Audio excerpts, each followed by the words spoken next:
ಸೌತಡ್ಕ ಗಣೇಶನಿಗೆ ಗಂಟೆ ಯಾಕೆ ಕಟ್ತಾರೆ ಅಂತ ನಿಮ್ಗೇನಾದರೂ ಗೊತ್ತಾ? ಕೊಲ್ಲೂರು ಮೂಕಾಂಬಿಕೆಗೆ ತುಂಬ ಜನ ಕೇರಳದವ್ರು ಏನಕ್ಕೆ ಬರ್ತಾರೆ ಅಂತ ಗೊತ್ತಾ? ಮತ್ತು ಕಟೀಲು ದುರ್ಗಾ ಪರಮೇಶ್ವರಿ ದೇವಸ್ಥಾನದಲ್ಲಿ ಯಾವಾಗಲೂ ಇಷ್ಟೊಂದು ಜನ ಯಾಕಿರ್ತಾರೆ ಅಂತ ನಿಮ್ಗೇನಾದರೂ ಗೊತ್ತಾ? ಕೊಲ್ಲೂರು ಮೂಕಾಂಬಿಕೆನ ಪ್ರತಿಷ್ಠಾಪನೆ ಮಾಡಿದ್ದು ಶಂಕರಾಚಾರ್ಯರು ಅಂತ ನಿಮ್ಗೇನಾದರೂ ಗೊತ್ತಾ? ಈ ಬ್ರಹ್ಮಲಿಂಗೇಶ್ವರ ದೇವಸ್ಥಾನ ಮನೆ ದೇವರು ರಿಷಬ್ ಶೆಟ್ಟಿ ಅವ್ರದ್ದು ಅಂತ ನಿಮ್ಗೇನಾದರೂ ಗೊತ್ತಾ? ಕೊನೆಯದಾಗಿ ವಿಸಿಟ್ ಮಾಡಿದ್ದು ಧರ್ಮಸ್ಥಳ. ಈ ಊರನ್ನು ಇಲ್ಲಿರೋ ಜನನ ಕಾಯ್ತಾ ಇರೋದು ಇಲ್ಲಿನ ದೇವತೆಗಳು ಅಂತ ನಿಮ್ಗೇನಾದರೂ ಗೊತ್ತಾ? ಹಾಗಿದ್ರೆ ಇಷ್ಟೊಂದು ದೇವಸ್ಥಾನಗಳನ್ನ ನಾವು ಒಂದೇ ದಿನದಲ್ಲಿ ಕವರ್ ಮಾಡಿದ್ದೀವಿ. ನಾವು ಹೋಗಿರೋ ಅಷ್ಟೂ ದೇವಸ್ಥಾನಗಳನ್ನ ನಾನು ನಿಮಗೆ ವಿಸಿಟ್ ಮಾಡಿಸ್ತಾ ಇದ್ದೀನಿ. ನೀವು ನೋಡಬೇಕು ಅಂತ ಹೇಳಿದರೆ ಈ ವಿಡಿಯೋನ ಟಿಲ್ ಎಂಡ್ವರೆಗೂ ನೋಡಿದರೆ ಮಾತ್ರ ನಿಮ್ಗೆ ಅರ್ಥ ಆಗುತ್ತೆ. ಎಲ್ಲ ದೇವಸ್ಥಾನಗಳನ್ನ ನಾವು ಒಂದೇ ದಿನದಲ್ಲಿ ಕವರಪ್ ಮಾಡಿದ್ದೀವಿ ಅಂತ ಹೇಳಿದ್ರೆ ನೀವು ನಂಬ್ತೀರಾ? ಹೌದು, ನಂಬಲೇಬೇಕು. ನೀವು ಕೂಡ ಇದೇ ಥರ ಪ್ಲ್ಯಾನ್ ಮಾಡ್ಕೊಂಡು ಹೋದರೆ ಒಂದೇ ದಿನದಲ್ಲಿ ಸುತ್ತಮುತ್ತ ಇರೋ ಎಲ್ಲ ಟೆಂಪಲ್ಗಳನ್ನ ನೀವು ಒಂದೇ ದಿನದಲ್ಲಿ ಕವರ್ ಮಾಡ್ಕೋಬೋದು. Hey guys, very good morning, welcome back to the new vlog.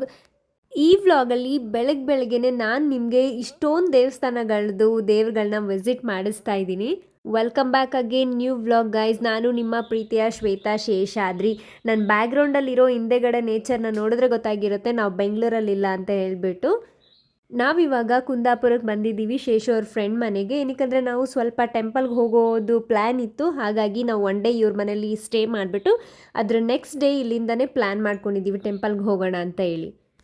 ನಾವು ಬೆಳಗ್ಗೆನೇ ಈ ಜರ್ನಿನ ಇವ್ರ ಮನೆಯಿಂದನೇ ಸ್ಟಾರ್ಟ್ ಮಾಡಿದ್ದೀವಿ. ನಾವು ಬೆಳಗ್ಗೆನೇ ಎದ್ದು ಬೇಗ ಇವ್ರ ಮನೆಯಲ್ಲೇ ನಮ್ಮ ಸ್ನಾನಗಳನ್ನೆಲ್ಲ ಮುಗಿಸ್ಕೊಂಡು ಅಲ್ಲೇ ಟಿಫನ್ನ ತಿಂದ್ಬಿಟ್ಟು ನೀರು ದೋಸೆ ಇವಾಗ ನಾವು ಇಲ್ಲಿಂದ ನಮ್ಮ ಜರ್ನಿನ ಸ್ಟಾರ್ಟ್ ಮಾಡಿದ್ದೀವಿ. ಹೋಗ್ತಾ ಆನ್ ದಿ ವೇ ಕೊಲ್ಲೂರು ಮೂಕಾಂಬಿಕೆಗೆ ಹೋಗೋಕ್ಕೂ ಮುಂಚೆನೇ ಈ ದೇವಸ್ಥಾನ ಸಿಗುತ್ತೆ. ಎಲ್ಲರೂ ಹೋಗೋರು ಇಲ್ಲಿ ವಿಸಿಟ್ ಮಾಡಿನೇ ಮುಂದೆ ಪ್ರಯಾಣ ಮಾಡೋದು. ಯಾಕಂದರೆ ಹೋಗೋ ರೋಡು ಚೆನ್ನಾಗಿರಲಿ, ಚೆನ್ನಾಗಿ ದರ್ಶನಗಳಾಗಲಿ ಅಂತ ಹೇಳ್ಬಿಟ್ಟು ಈ ದೇವರೇ ಇಲ್ಲಿರೋ ಜನನ ಕಾಯ್ತಾ ಇರೋದು ಅಂತ ಹೇಳ್ಬಿಟ್ಟು ನಂಬಿಕೆ. ಈ ದೇವರಿಗೆ ಇಲ್ಲಿ ಮಾರಿಗುಡಿ ಅಂತ ಹೇಳ್ಬಿಟ್ಟು ಕರೀತಾರಂತೆ. ಈ ಹೆಸರು ಕೇಳಿದ ತಕ್ಷಣವೇ ಸ್ವಲ್ಪ ಬೇರೆ ಏನು ಅಂತ ಅನ್ಸೋಕ್ಕೆ ಸ್ಟಾರ್ಟ್ ಆಗುತ್ತೆ ಅಲ್ವಾ. ಇಲ್ಲಿ ತುಂಬ ಜನ ಮಕ್ಕಳು ಆಗದಲ್ಲೇ ಇರೋರು ತೊಟ್ಲುಗಳನ್ನ ಕಟ್ಟಿದ್ದಾರೆ, ತುಂಬ ಗೊಂಬೆಗಳನ್ನ ಇಟ್ಟಿದ್ದಾರೆ ಮರದಲ್ಲಿ ಮಾಡಿರೋದನ್ನ. ನಾವು ಹೋಗ್ತಾ ಇಲ್ಲಿ ಒಂದು ದರ್ಶನ ಮಾಡಿಕೊಂಡು ನೆಕ್ಸ್ಟು ಹೋಗ್ತಾ ಇದ್ದೀವಿ ಕೊಲ್ಲೂರು ವಿಸಿಟ್ ಮಾಡೋದಕ್ಕೆ. ನಾವು ವಿಸಿಟ್ ಮಾಡಿದ್ದು ಕೊನೆ ಆಷಾಢದ ದಿನ. ಅಲ್ಲಿ ತುಂಬ ಥರದ ಪ್ರೋಗ್ರಾಮ್ಸ್ ಎಲ್ಲನೂ ಇಟ್ಕೊಂಡಿದ್ರು. ನಾವು ಹೋಗಿದ್ದ ದಿನದಲ್ಲಿ ತುಂಬ ರಶ್ ಇತ್ತು ಟೆಂಪಲ್. ಫಸ್ಟ್ ಟೈಮ್ ನಾನು ನೋಡ್ತಿರೋದು ಇಷ್ಟೊಂದು ಜನ ರಶ್ ಇರೋದನ್ನಲ್ಲಿ. ಲಾಸ್ಟ್ ದಿನ ಆಷಾಢ ಮಾಸ ಅಂತ ಹೇಳ್ಬಿಟ್ಟು ಇಷ್ಟೊಂದು ಜನ ಸೇರ್ಕೊಂಡಿದ್ದಾರೆ ಇಲ್ಲಿ. ನಾವು ಒಂದು ಪೂಜೆನ ಮಾಡಿಸ್ಬೇಕಾಗಿತ್ತು, ಹಾಗಾಗಿ ನಾವಿಲ್ಲಿ ವಿಸಿಟ್ ಮಾಡಿದ್ದೀವಿ. ಅದೇ ಇದನ್ನು ಇಲ್ಲಿ ಪೂಜೆನ ಮಾಡ್ತಾ ಇದ್ದಾರೆ. ನೀವು ಒಂದಿನ ಪ್ಲ್ಯಾನ್ ಮಾಡಿಕೊಂಡ್ರೆ ಅದೇ ರೋಡಲ್ಲಿ ಸುಮಾರು ದೇವಸ್ಥಾನಗಳನ್ನ ವಿಸಿಟ್ ಮಾಡ್ಬೋದಾಗಿರುತ್ತೆ. ನಾವು ಅದಾದಮೇಲೆ ನೆಕ್ಸ್ಟು ಬ್ರಹ್ಮಲಿಂಗೇಶ್ವರ ಬಂದಿದ್ವಿ. ಇದು ರಿಷಬ್ ಶೆಟ್ಟಿ ಅವ್ರದ್ದು ಮನೆ ದೇವ್ರು ಅಂತ ಹೇಳ್ತಾರೆ. ಅದಾದಮೇಲೆ ಸ್ವಲ್ಪ ದೂರನೇ ಹತ್ರದಲ್ಲೇ ಎಲ್ಲ ಟೆಂಪಲ್ಗಳು ಇದೆ. ಅದಾದಮೇಲೆ ಅಲ್ಲಿ ಒಂದು ದುರ್ಗಾ ಪರಮೇಶ್ವರಿ ಟೆಂಪಲ್ ಇತ್ತು, ಅಲ್ಲಿಗೆ ಹೋದ್ವಿ. ಅದನ್ನು ಮುಗಿಸ್ಕೊಂಡಾದ್ಮೇಲೆ ನಾವು ಡೈರೆಕ್ಟು ಕಟೀಲಿಗೆ ಬಂದಿದ್ದೀವಿ. ಕಟೀಲಲ್ಲಿ ತುಂಬ ಬಿಸಿಲು ಅನ್ನಿಸ್ತಿತ್ತು.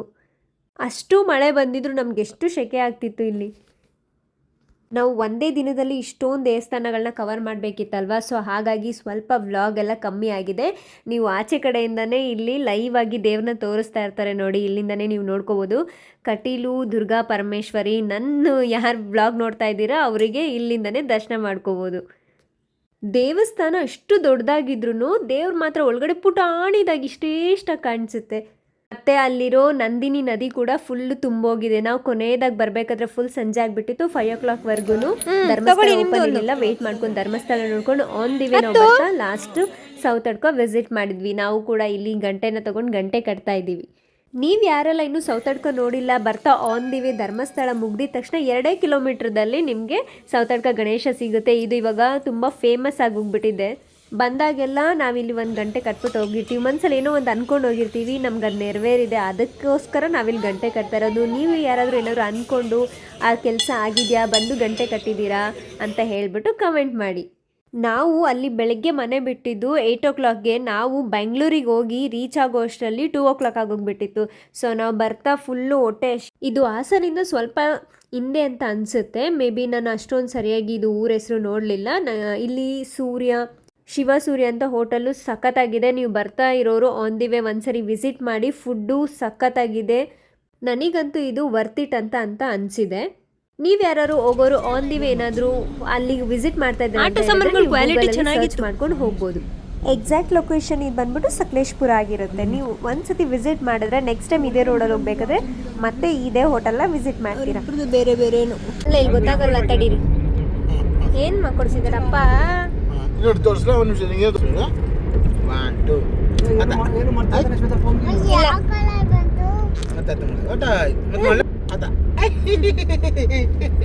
ಇನ್ನೂ ತೋರಿಸ್ತೀನಿ.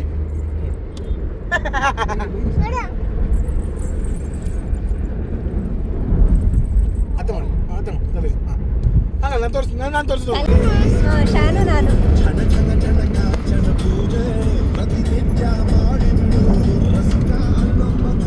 ನಾವು ಅವತ್ತಿಂದ ಹಿಂದಿನ ದಿನ ರಾತ್ರಿ ಮನೆಗೆ ಬರೋದಕ್ಕೆ ಟೈಮು 2 o'clock ಆಗೋಗ್ಬಿಟ್ಟಿತ್ತು. ಬಂದಿದ ತಕ್ಷಣ ನಾವೇನು ಫುಲ್ಲು ಟಯರ್ಡ್ ಆಗಿದ್ವಲ್ಲ, ಮಲ್ಕೊಂಬಿಟ್ವಿ. ಆ ವ್ಲಾಗ್ನ ಕಂಟಿನ್ಯೂ ಮಾಡೋಕ್ಕಾಗಿಲ್ಲ. ಆದರೆ ನೆಕ್ಸ್ಟ್ ಡೇ ಈವ್ನಿಂಗು ಈ ವ್ಲಾಗ್ನ ಕಂಟಿನ್ಯೂ ಮಾಡ್ತಾಯಿದ್ದೀನಿ.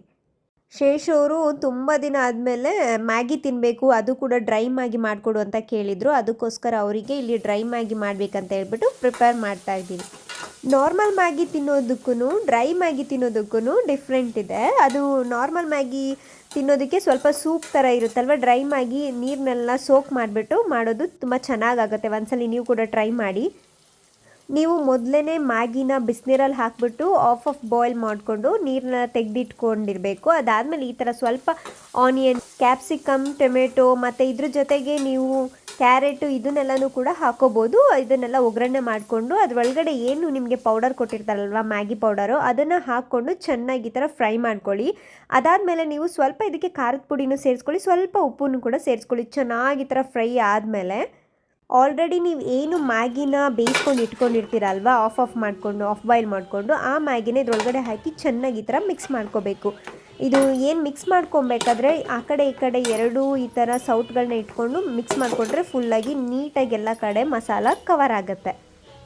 ಇನ್ನೊಂದು ಏನಪ್ಪ ಅಂತ ಹೇಳಿದ್ರೆ, ಇದು ಈವ್ನಿಂಗ್ ಟೈಮಲ್ಲಿ ಅಥವಾ ಮಳೆ ಬರಬೇಕಾದ್ರೆ ಈ ಥರ ಡ್ರೈ ಮ್ಯಾಗಿ ಮಾಡ್ಕೊಂಡು ತಿನ್ನೋಕ್ಕೆ ಒಂಥರ ಚೆನ್ನಾಗಿ ಅನಿಸುತ್ತೆ. ನಾರ್ಮಲ್ ಮ್ಯಾಗಿಗೂ ಡ್ರೈ ಮ್ಯಾಗಿಗೂ ಕಂಪೇರ್ ಮಾಡಿದ್ರೆ ಡ್ರೈ ಮ್ಯಾಗಿ ಸ್ವಲ್ಪ ತಿನ್ನೋಕ್ಕೆ ಟೇಸ್ಟು ಸ್ವಲ್ಪ ಡಿಫ್ರೆಂಟ್ ಆಗಿರುತ್ತೆ. ಸೊ ಇದನ್ನು ಬೇಕು ಅಂತ ಕೇಳ್ತಾಯಿದ್ರು. ಅದಕ್ಕೆ ಶೇಷು ಅವ್ರಿಗೆ, ಶಾನ್ವಿಕಂಗೆ, ಅವ್ರ ದೊಡ್ಡಪ್ಪ ಚಿಕ್ಕಪ್ಪಂಗೆ ಎಲ್ರಿಗೂ ಮಾಡಿ ಕೊಟ್ಟಿದ್ದಾಯಿತು. ಎಲ್ರಿಗೂ ಗೊತ್ತಿರುತ್ತೆ, ಬಟ್ ನೀವು ಒಂದ್ಸತಿ ಈ ಥರ ಮ್ಯಾಗಿನ ಟ್ರೈ ಮಾಡಿ ನೋಡಿ. ಮನೇಲಿ ಫ್ರಿಡ್ಜ್ ಓಪನ್ ಮಾಡ್ತಿದ್ದಂಗೆ ಇನ್ನೊಂದು ಸ್ವಲ್ಪ ಇದು ಏನು ಉಳ್ಕೊಂಡಿತ್ತಲ್ಲ ಫ್ರೆಂಚ್ ಫ್ರೈಸು, ಅದನ್ನೆಲ್ಲ ಮತ್ತೆ ಮ್ಯಾಗಿ ಜೊತೆಗೆ ಇದು ಆಗುತ್ತೆ ಅಂತ ಹೇಳ್ಬಿಟ್ಟು ಇದನ್ನು ಕೂಡ ನಾನು ಇದ್ರೊಟ್ಟಿಗೆ ಇವ್ರಿಗೆ ಕರೆದ್ಬಿಟ್ಟು ಕೊಟ್ಟಿದ್ದಾಯಿತು. ಶಾನು, ಶಾನ್ವಿಕಾ ಎಲ್ಲ ಕಾಣಿಸ್ತಾ ಇದೆ. ಕೂಚಿ ಸಿಟ್ ಸಿಟ್ ಸಿಟ್. ಒಂದು ಚಳಿ ಅಂತ ಹಾಕೊಂಡಿದ್ದೀನಿ.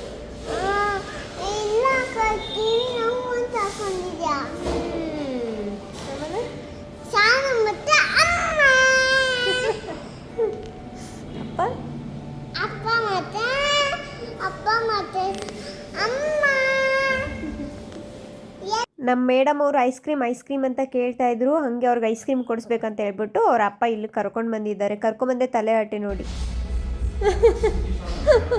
ಬಾ ಕೆಳಗೆ ಬಾ.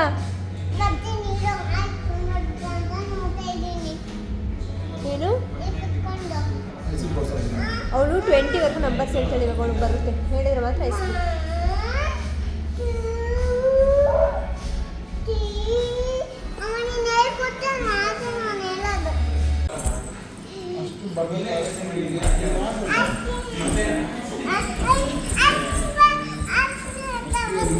ಮೇಡಮ್ ಅವ್ರು ಐಸ್ ಕ್ರೀಮ್ ಬಂದಿದ ತಕ್ಷಣ ಅಲ್ಲಿಂದ ಜಂಪ್ ಮಾಡ್ಕೊಂಬಂದು ಕೆಳಗಡೆ ಬಂದು ಎಲ್ಲ ಸ್ಪೂನು ಎತ್ಕೊಬಿಟ್ಟಿದ್ದಾಳೆ. ನಾವು ಟ್ರಾವೆಲ್ ಕೂಡ ಮಾಡ್ಕೊಂಬಂದಿದ್ವಿ. ಐಸ್ ಕ್ರೀಮ್ ಬೇಡ ಅಂತ ಹೇಳಿದ್ರು, ಮೇಡಮ್ ಕೇಳಿಲ್ಲ, ಬೇಕಂತ ಹೇಳ್ಬಿಟ್ಟು ತಿಂದಿದ್ದಾರೆ. ಬಟ್ ಅದರ ನೆಕ್ಸ್ಟ್ ಡೇಗೆ ಇವ್ರಿಗೆ ಫುಲ್ಲು ಫೀವರ್ ಸ್ಟಾರ್ಟ್ ಆಗೋಗ್ಬಿಟ್ಟಿದೆ. ಸೊ ಗೈಸ್, ಊಟ ಮಾಡಿದ್ಮೇಲೆ ನೀರು ಕುಡಿತೀರಲ್ವ, ಹಾಗೆ ಈ ವ್ಲಾಗ್ನ ನೋಡಿದ್ಮೇಲೆ ಲೈಕ್ ಮಾಡಿ ಆಯಿತಾ. ಈ ವ್ಲಾಗ್ನ ಇಲ್ಲಿಗೆ ಎಂಡ್ ಮಾಡ್ತಿದ್ದೀನಿ. Thank you for watching.